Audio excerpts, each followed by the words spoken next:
Merci aux gens de la télé communautaire, merci aux gens dans la salle. On a quand même un peu plus de personnes que d'habitude ce soir. Donc, bienvenue à cette première séance du nouveau conseil municipal qui va siéger pour vous de 2025 à 2029. Donc, nous avons quorum. On va être en mesure de procéder donc à l'ouverture de la séance. Premier point, adoption de l'ordre du jour. Besoin d'un proposeur, s'il vous plaît. Oui, Emmanuel Roy, je propose d'adopter l'ordre du jour tel que déposé. Merci. Quelqu'un pour appuyer? J'approuve la proposition. Merci. C'est adopté à l'unanimité. 2.1, adoption du procès-verbal de la séance ordinaire du 1er octobre 2025. Besoin d'un proposeur, s'il vous plaît. Oui, les membres du Conseil ont reçu dans les délais fixés par la loi le procès-verbal de la dite séance. Le greffier est dispensé d'en faire la lecture. Je propose donc d'approuver le procès-verbal de la séance ordinaire du 1er octobre 2025 tel que déposé, que le maire et le greffier soient autorisés à signer. Merci. Quelqu'un pour appuyer? Oui, Manon Huard, j'appuie cette proposition, Monsieur le maire. Merci. C'est adopté à l'unanimité. 3.1, liste de la correspondance du mois d'octobre 2025. Monsieur le directeur général. Alors, je vous dépose pour lecture la correspondance du mois d'octobre 2025 et je vous invite à la consulter. Merci. Gestion des finances, point 4.1, dépôt des rapports budgétaires au 30 septembre 2025 et au 31 octobre 2025. Monsieur le directeur général. Alors, on s'appellera que les dernières réunions, c'est pour ça qu'il y en a deux aujourd'hui à adopter. On se rappellera que le dossier comme tel, le rapport du mois de septembre n'était pas prêt à l'époque. Donc, le directeur général, dont moi, je propose aux membres du conseil municipal de lire les rapports budgétaires au 30 septembre et au 31 octobre 2025 tels que déposés. Merci. 4.2. Adoption des comptes à payer au 30 septembre 2025. Monsieur le directeur général. Alors, je dépose pour approbation par les membres du Conseil la liste des comptes à payer au 30 septembre, totalisant 849 847,48 $. Merci. Besoin d'un proposeur, s'il vous plaît.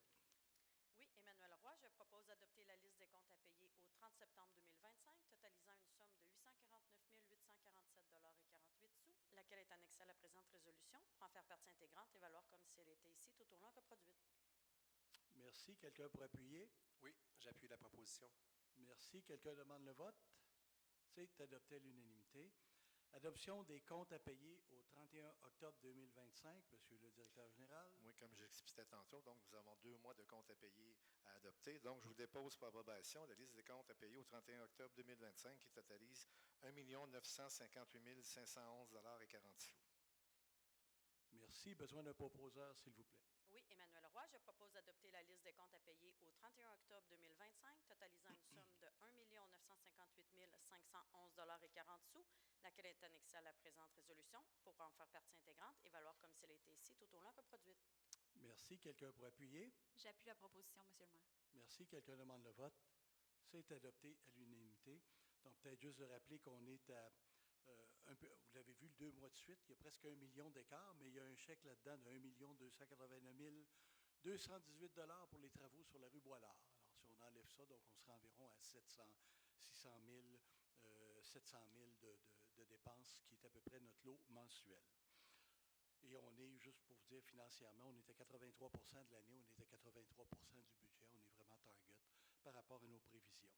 4.4, autorisation de paiement des comptes progressifs numéro 3, travaux de réfection de l'enveloppe du plancher intérieur des voiles et divers à chapelle Saint-Joseph-du-Lac, phase 4, construction Côté et Fils. Besoin d'un proposeur, s'il vous plaît. Oui, attendu la correspondance du 3 novembre 2025 de la firme Atelier 4e niveau recommandant le paiement du décompte progressif numéro 3 à l'entreprise Construction Côté et Fils Incorporée dans le cadre des travaux de réfection de l'enveloppe du plancher intérieur des voiles et divers à la chapelle Saint-Joseph-du-Lac, phase 4, avec les documents en annexe. Je propose donc d'autoriser le trésorier à procéder au paiement d'un montant de 73 440 $ plus les taxes applicables à l'entreprise Construction Côté et Fils Incorporée dans le cadre des travaux de réfection de l'enveloppe du plancher intérieur et des voiles et divers à la chapelle Saint-Joseph-du-Lac, phase 4, que cette dépense soit défrayée à même le règlement numéro 127 040, trait d'union 2025 et le surplus non affecté. Merci. Quelqu'un pour appuyer? Robert Genet, je propose. Merci. Quelqu'un demande le vote? C'est adopté à l'unanimité. Vous avez proposé d'appuyer, c'était correct. 4.5, autorisation de paiement des comptes progressifs numéro 2, travaux de réfection d'infrastructure de la rue Boilard, incluant la rue des Tilleuls, excavation Tourigny incorporée. Besoin d'un proposeur, s'il vous plaît. Oui, Emmanuel Roy. Donc, attendu la correspondance du 31 octobre 2025 de la firme Arpo Groupe Conseil recommandant le paiement du décompte progressif numéro 2 à l'entreprise Excavation Tourigny Incorporée dans le cadre des travaux de réfection d'infrastructures de la rue Boilard, incluant la rue des Tilleuls. Je propose donc d'autoriser le trésorier à procéder au paiement d'un montant de 681 858,10 $, plus les taxes applicables à l'entreprise Excavation Tourigny Incorporée dans le cadre des travaux de réfection d'infrastructures dans la rue Boilard, incluant la rue des Tilleuls. Que cette dépense soit défrayée à même le règlement numéro 12 690-2025, ainsi que le surplus non affecté. Merci. Quelqu'un pour appuyer? J'appuie la proposition, Monsieur le maire. Merci. Quelqu'un demande le vote? C'est adopté à l'unanimité. Donc, on est content quand au moins les comptes à payer ne sont pas contestés. Ça permet de bien payer nos fournisseurs et de ne pas avoir de poursuite. 5.1, acceptation des demandes de permis déposées en vertu des règlements relatifs au PIA, les plans d'implantation et d'intégration architecturale. Besoin d'un proposeur, s'il vous plaît. Oui, attendu que les demandes de permis assujetties au règlement relatif au plan d'implantation et d'intégration architecturale, PIA, ont été analysées lors de la rencontre du Comité consultatif d'urbanisme, CCU, le 30 octobre 2025.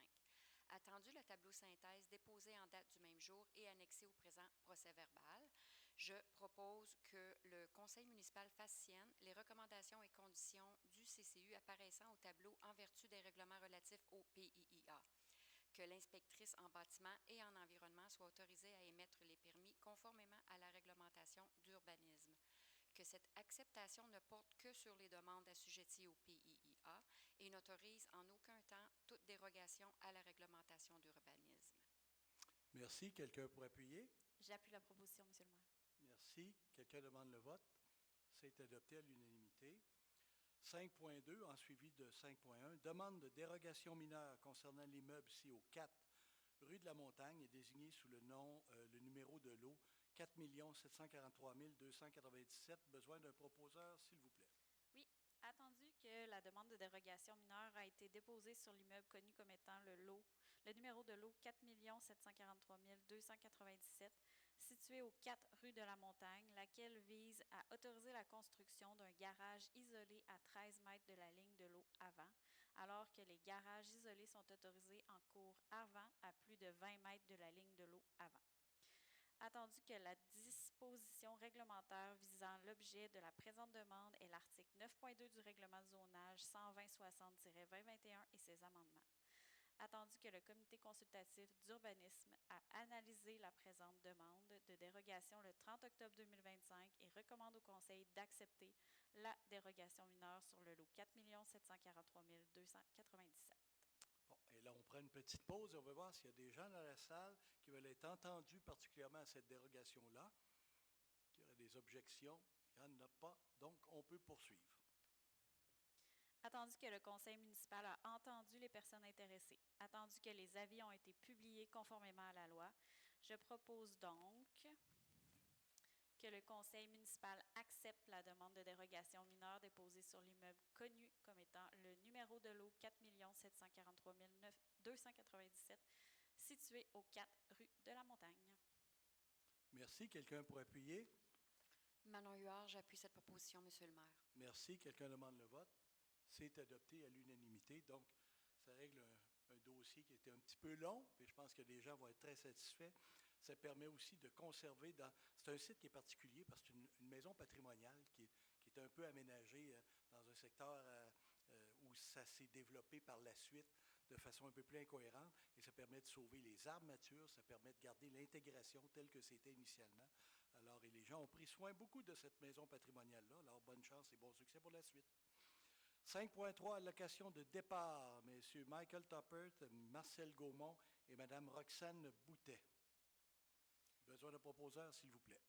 Oui, attendu que M. Michael Toppert a occupé le poste de conseiller pendant les années 2009 à 2025, attendu que M. Marcel Gaumont a occupé le poste de conseiller pendant les années 2013 à 2025, attendu que Mme Roxane Boutet a occupé le poste de conseillère pendant les années 2021 à 2025, Entendu l'article 30.1 de la loi sur le traitement des élus municipaux qui prévoit la remise d'une allocation de départ à tout élu municipal lorsqu'il quitte ses fonctions.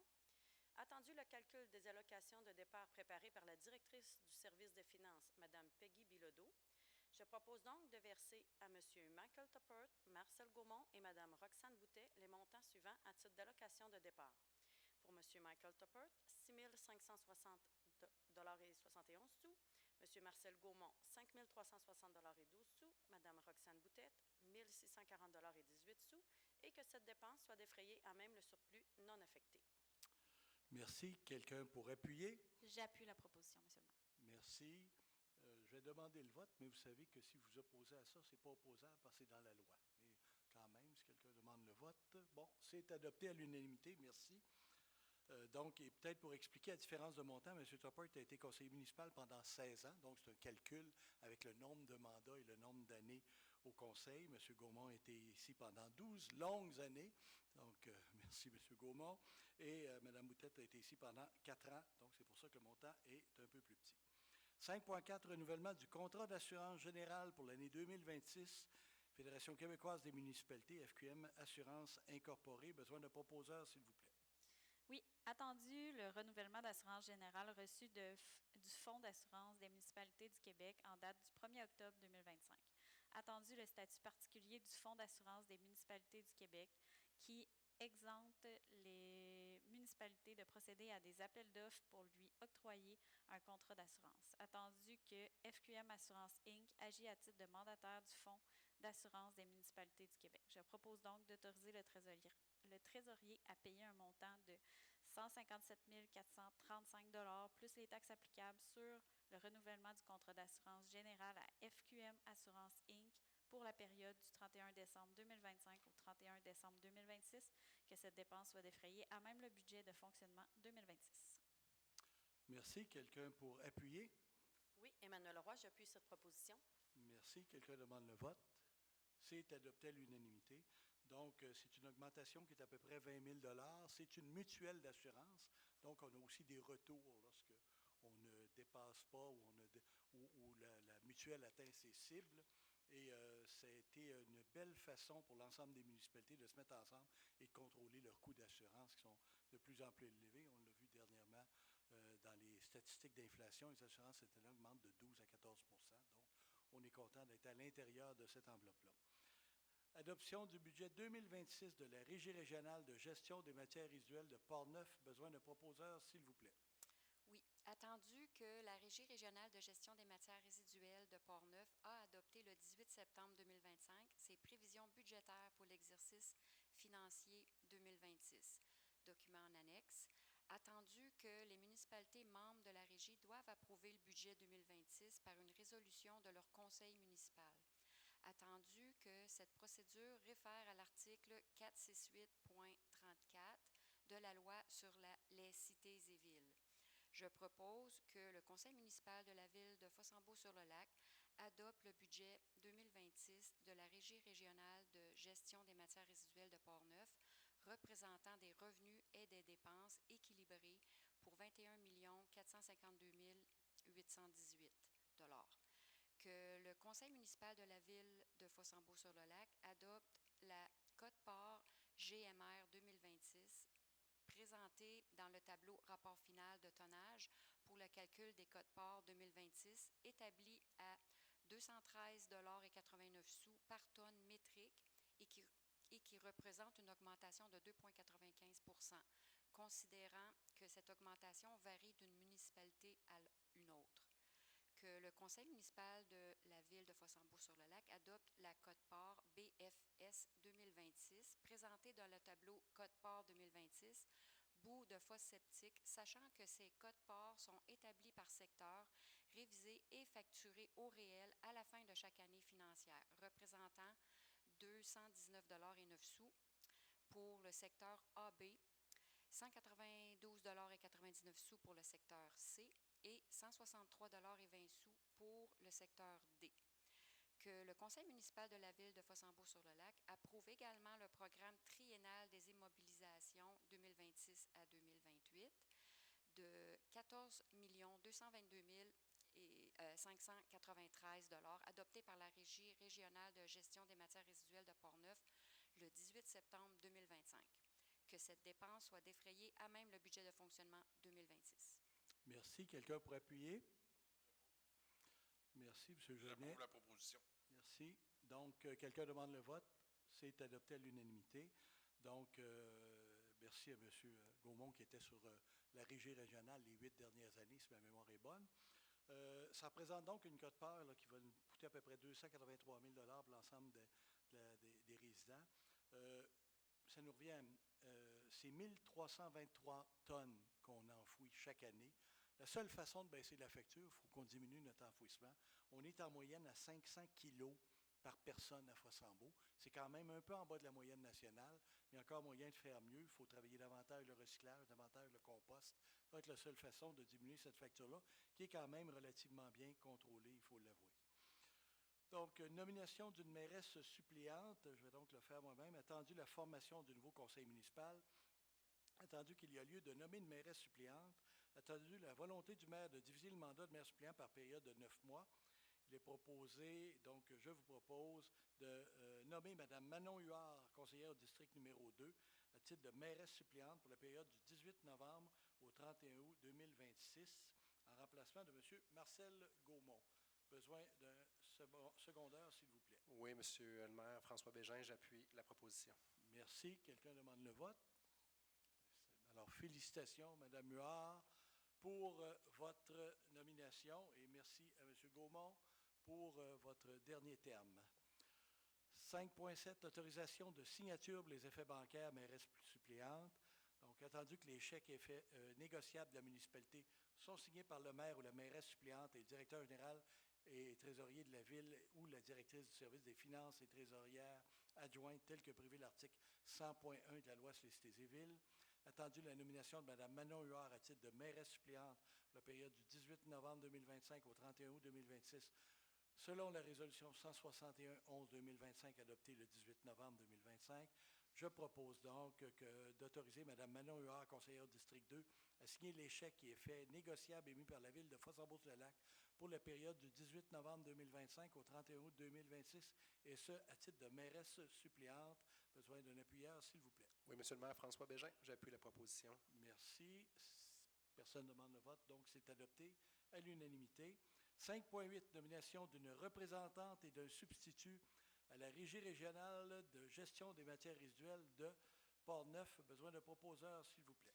Oui, attendu qu'il y a lieu de nommer une représentante et un substitut pour représenter la ville auprès de la Régie régionale de gestion des matières résiduelles de Portneuf, je propose donc de mandater Mme Manon Huard, conseillère au district numéro 2, à titre de représentante, et M. Jacques Poulain, maire, à titre de substitut de la ville de Fossambeau-sur-le-Lac, au conseil d'administration de la RRGMRP. Que la ville de Fossambeau-sur-le-Lac accepte de défrayer les dépenses des élus concernés sur présentation des pièces justificatives dans le cadre de leur activité sur ce conseil d'administration, dans la mesure où aucune compensation financière ne leur est accordée par cet organisme. Que le greffier soit autorisé à transmettre une copie de cette résolution à la RRGMRP. Cette résolution abroge la résolution 260-11-2021 adoptée par le conseil municipal le 16 novembre 2021. Merci. Quelqu'un pour appuyer? Oui, Monsieur le maire François Bégin, j'appuie la proposition. Merci. Quelqu'un demande le vote? C'est adopté à l'unanimité. Donc, félicitations. Allons.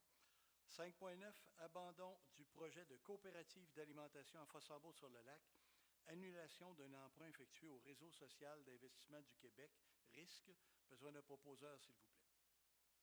Oui, attendu que la ville de Fossambeau-sur-le-Lac désirait implanter une coopérative d'alimentation sur son territoire, attendu que le Réseau social d'investissement du Québec avait octroyé un prêt de 3 895 $ au comité provisoire de la ville, attendu qu'à la suite de l'analyse de la Fédération des coops d'alimentation du Québec, il aurait fallu plusieurs années avant que la coop soit rentable, attendu que la ville n'a eu d'autre choix que d'annuler le projet, je propose donc d'informer le RISC, soit le Réseau social d'investissement du Québec, de l'abandon du projet de coop par la ville de Fossambeau-sur-le-Lac.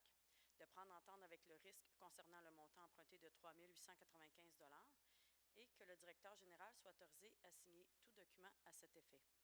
J'ajouterai aussi des remerciements pour le comité provisoire qui a travaillé de longue haleine sur le projet, qui ont cru que c'était un beau projet, mais que malheureusement, là, peut-être un petit peu trop ambitieux pour notre ville, malheureusement. Merci. Quelqu'un pour appuyer? Robert Genet, j'appuie la proposition. Merci. Quelqu'un demande le vote? C'est adopté à l'unanimité. Donc, vous aviez raison. C'est effectivement, ça n'avait pas été de la COVID. Les chiffres étaient différents. C'était rentable et ça aurait pu bien partir. Malheureusement, avec tout le délai qui s'est produit. Donc, c'est un prêt que le regroupement fait pour le démarrage, comme on n'a pas eu besoin parce qu'on n'a pas démarré. On dit la ville, mais en réalité, c'est le comité provisoire qui a pris la décision de tirer la prise sur le projet parce que c'était vraiment pas rentable avant 10 à 12 ans. Donc, c'était trop long et trop difficile et trop risqué et on était tout à fait d'accord et à l'aise avec leur décision. 5.10, autorisation de signature, programme d'amélioration et de construction d'infrastructures municipales, volet 1, le PRACIM, réfection de chapelle Notre-Dame de Liesse. Besoin de proposeur, s'il vous plaît. Oui, M. le maire, attendu que la municipalité souhaite déposer une demande d'aide financière au volet 1 du PRACIM 2025-2028 pour son projet de réfection de la chapelle Notre-Dame de Liesse.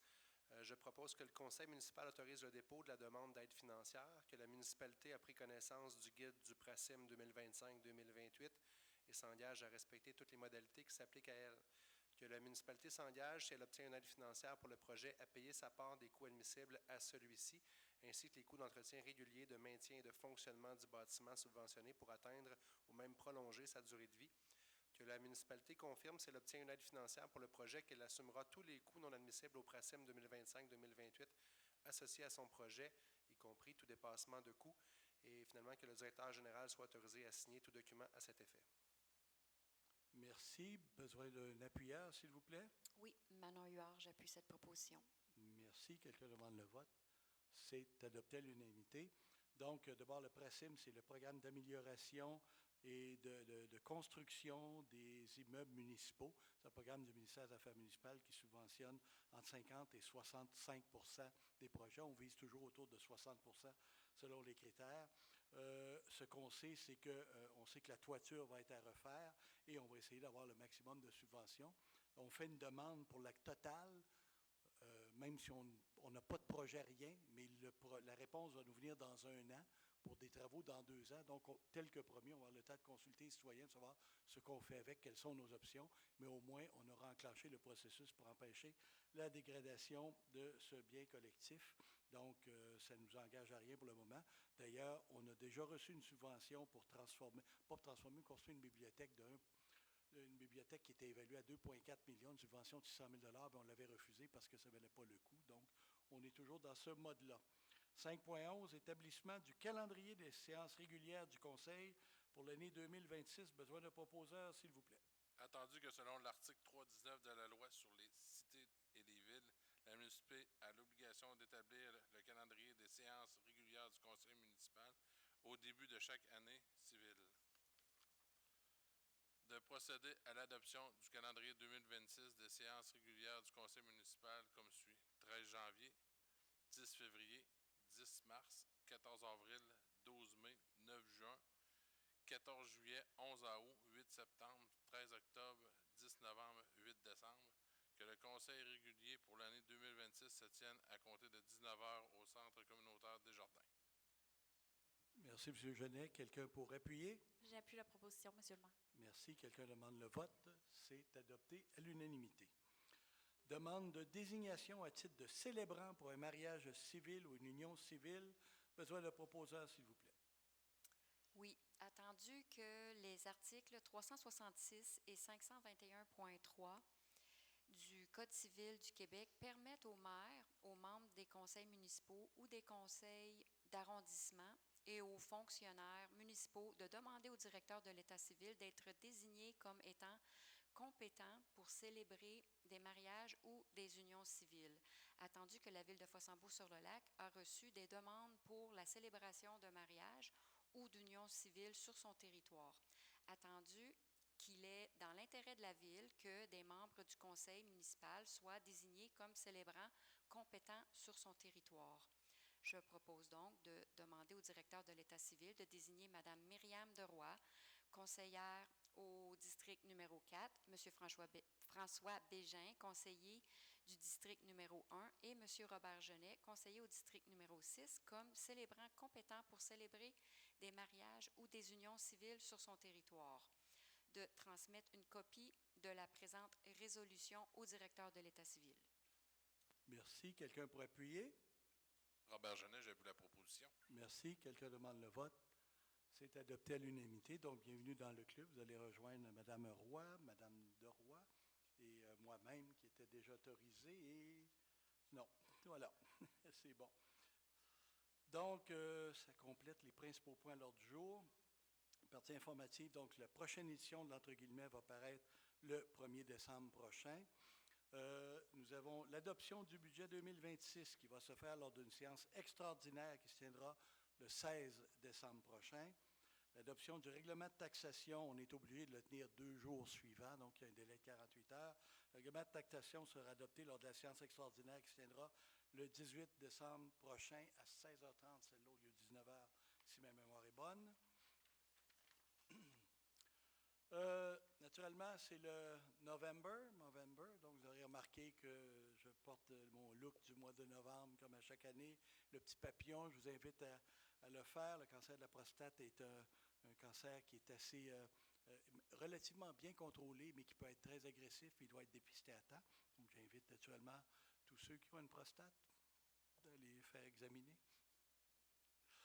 6.5, 5 décembre, c'est la journée nationale des bénévoles. Donc, je vous invite, on connaît tous des bénévoles dans notre environnement, des gens qui s'impliquent. C'est l'occasion, le 5 décembre, de les remercier. Il y en a énormément à Fossambeau. On aura d'ailleurs l'occasion de les remercier dans l'année 2026, si ma mémoire est bonne. Oui, c'est les années paires. Donc, on va avoir notre soirée reconnaissance aux bénévoles dans la prochaine année. Le 25 novembre, donc mardi prochain, c'est la consultation finale sur le projet de règlement sur la navigation de plaisance. Ça va se tenir à Sainte-Catherine-de-Jacques-Cartier au centre Anne-Hébert à 19h. On l'a fait là parce qu'on était 200 la dernière fois que c'était serré. Au cas où il y a 400 personnes, on n'en refusera pas. Ça loge 400 personnes à Sainte-Catherine et ça touche aussi les 3 municipalités, Ville-du-Lac, Fossambeau et Sainte-Catherine. Vous pouvez répondre au sondage sur le site web de la Ville. Il y a un sondage par Internet. Il y a déjà 230 personnes qui ont répondu au sondage dans une très, très, très grande proportion favorable compte tenu des dernières modifications qu'on a faites, donc qui visent à permettre aux pontons d'aller dans la baie du Chêné, à protéger l'aire de protection de façon plus circonscrite d'eau potable de Sainte-Catherine, à limiter les bateaux de surf lorsqu'ils sont avec les ballasts complets, uniquement dans le deuxième lac, à 300 mètres des rives, 7 mètres de profondeur, à permettre tous les sports tractés partout sur le lac où il y a 3 mètres de profondeur, à 100 mètres des rives, sauf quand il y a des ballasts remplis, et une bande de protection de 100 mètres à vitesse sans vague, donc de 5 km/h, et une zone pour traverser la passe à 5 km/h. Et je vais rappeler aussi aux gens que la rivière au Pin doit également être faite à 5 km/h, même si elle ne relève pas de notre réglementation parce qu'elle a une portion privée. Donc, c'est important d'être là. C'est la consultation finale. On est très fort, très fiers du résultat des travaux qu'on a faits, des amendements, des aménagements qu'on a faits, de la collaboration qu'on a eue avec Ville-du-Lac et Sainte-Catherine, notamment au niveau de la CEPAC. Et dès la semaine suivante, nous serons en mesure de déposer la demande réglementaire au gouvernement fédéral pour application dans l'année 2026. Voilà. Donc, un petit point aussi pour peut-être mentionner, officiellement, ça va venir à la prochaine séance, mais on aura défini les comités et responsabilités des élus pour la prochaine année, donc sur le comité, tout ce qui est administratif, donc il revoit le budget, les tarifications, règlement d'emprunt, et qui m'accompagne, Mme Emmanuelle Leroy. Au niveau urbanisme et aménagement, le CCU, les RCI, le PEMAD, comité de démolition, Myriam Deroy, Manon Huard et Robert Genet au niveau du comité de démolition. Merci. culturelle, politique culturelle, chapelle Saint-Joseph-de-Lac, chapelle Notre-Dame de Liesse, patrimoine, comité culturel de la MRC, Emmanuel Leroy et Louis. J'ai oublié de mentionner que Louis Cloutier était absent ce soir parce qu'il était retenu à l'extérieur du pays. Donc, on s'en excuse, il s'excuse.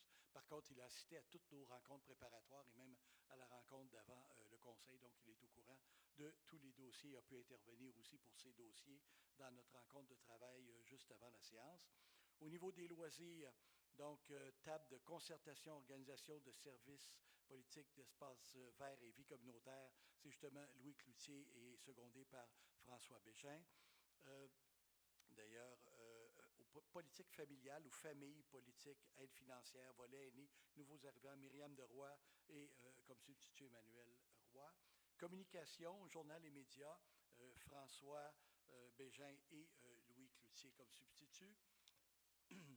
Sécurité publique, donc Sûreté du Québec, sécurité municipale, pompiers, premiers répondants, sécurité civile.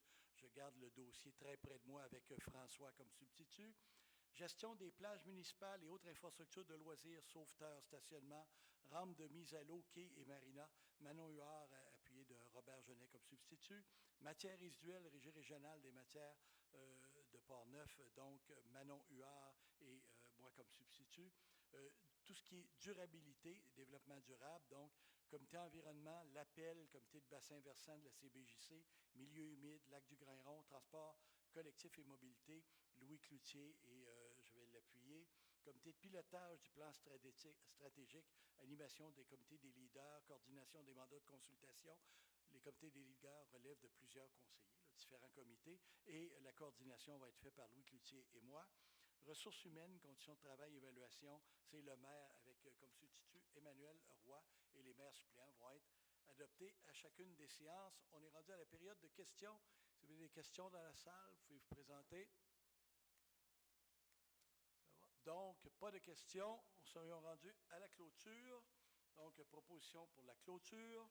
Oui, alors l'ordre du jour étant épuisé, je propose de fermer cette session et de lever l'Assemblée à 19h33. Merci tout le monde.